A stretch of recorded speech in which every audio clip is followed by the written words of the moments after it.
Hello again, boys and girls. This is our vocabulary for this week. And our first vocabulary word is harvest. The farm workers picked many oranges during the harvest. Can you say harvest with the computer? Ready? Harvest. Nice The work. farm workers picked many oranges during the harvest. Okay, so during the harvest, farmers pick food that they have grown.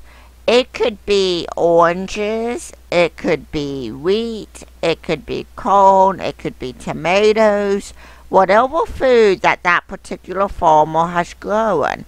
And the example that they're giving is that the farm workers picked many oranges during the harvest. So on this farm, they grow oranges, and so that's what they were picking.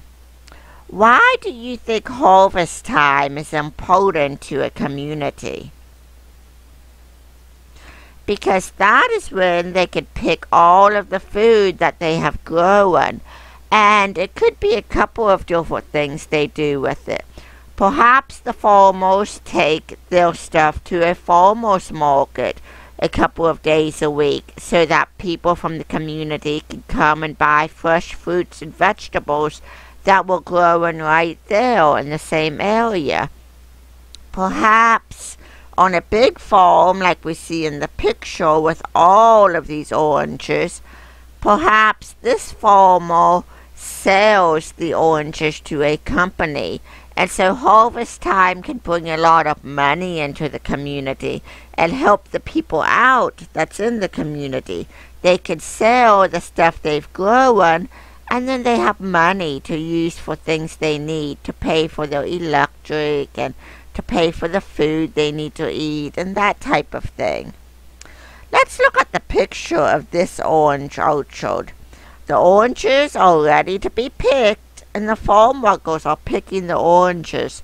They're putting them in these big crates to get them ready to ship to where they need to go. Let's look at the next word. Quarrel. Please don't quarrel about who will get the red crayon first. Can you say that with the computer? Ready? Quarrel. Let's see what that means. Quarrel. When people quarrel, they argue or disagree with each other. So we might call it an argument, but another word for an argument or a disagreement is a quarrel. So please don't quarrel about who will get the red crayon first. So the girls in the picture are arguing about who would get to use the red crayon. What can you do to stop a quarrel from happening? Maybe before you begin a project, in this case, before they began their pictures, they could have said, "Hey, you use the red crayon first and I'll get it next."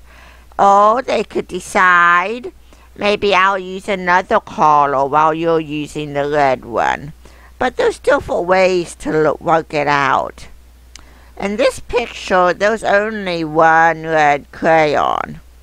How do you think they're going to solve this quarrel? I wonder who's going to get to use the red crayon first. Let's look at the next word. Community.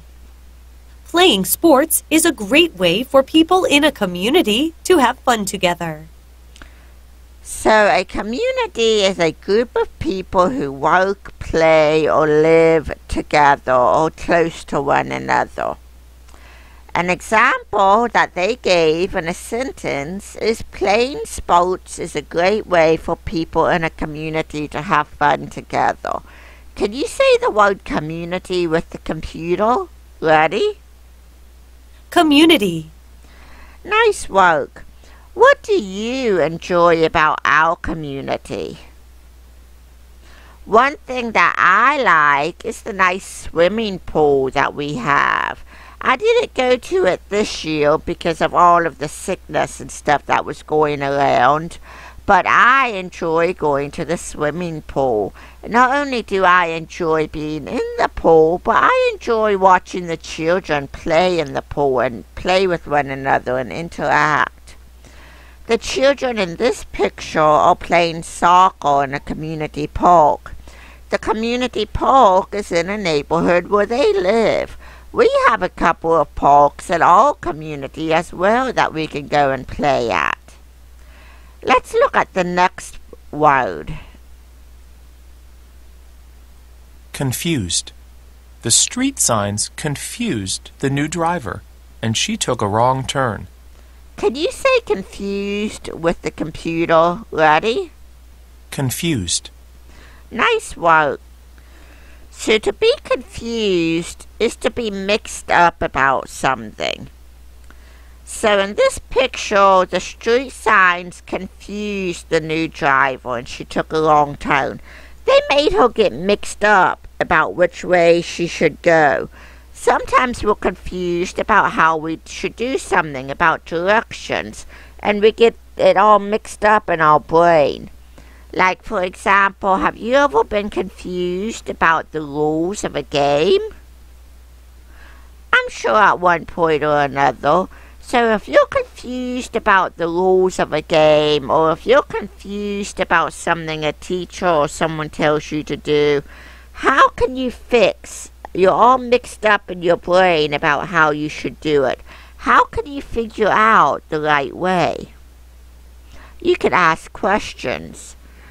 It's never a bad idea to ask questions to get more information about how you should do something, especially if you're all mixed up about it.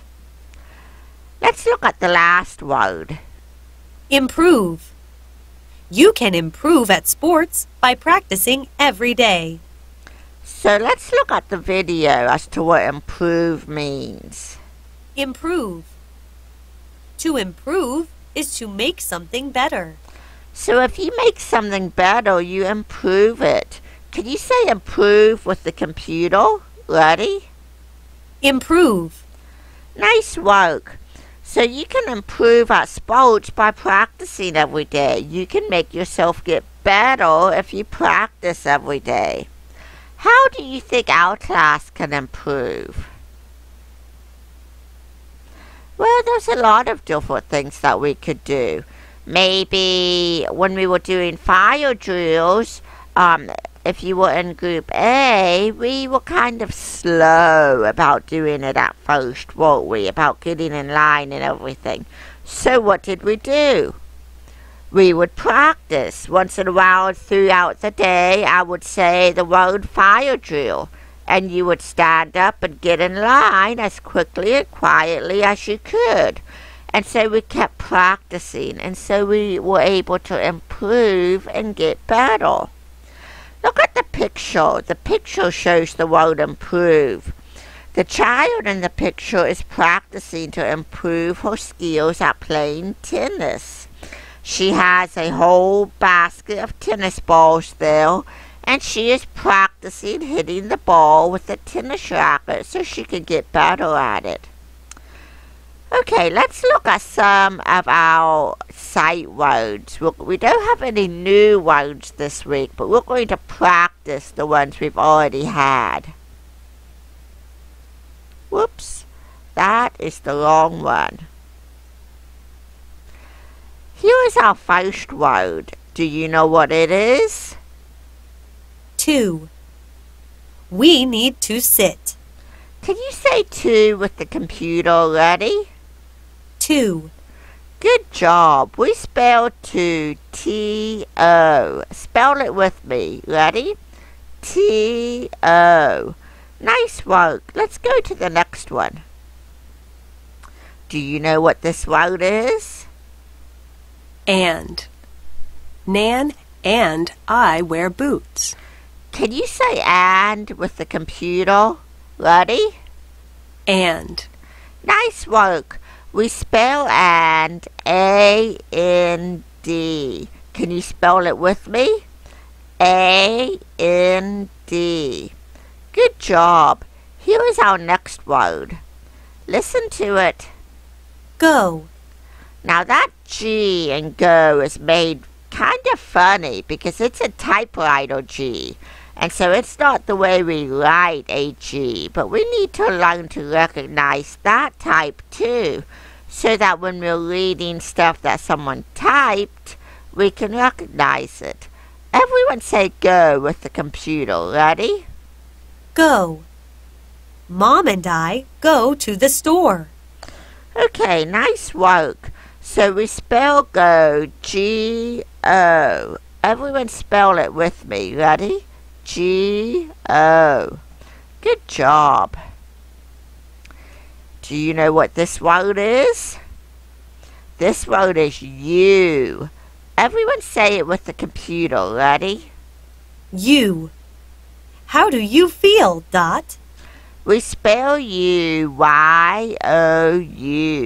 Can you spell it with me? Ready? Y-O-U. Nice work. Here's the next one. This was our word from last week. Do you remember what it is? Listen to it. Do. We do want to go. Everyone say do with the computer. Ready? Do. Nice job. We spell do D-O. Can you spell that with me? Ready? D-O. Good job listening to this video and going along with me, boys and girls.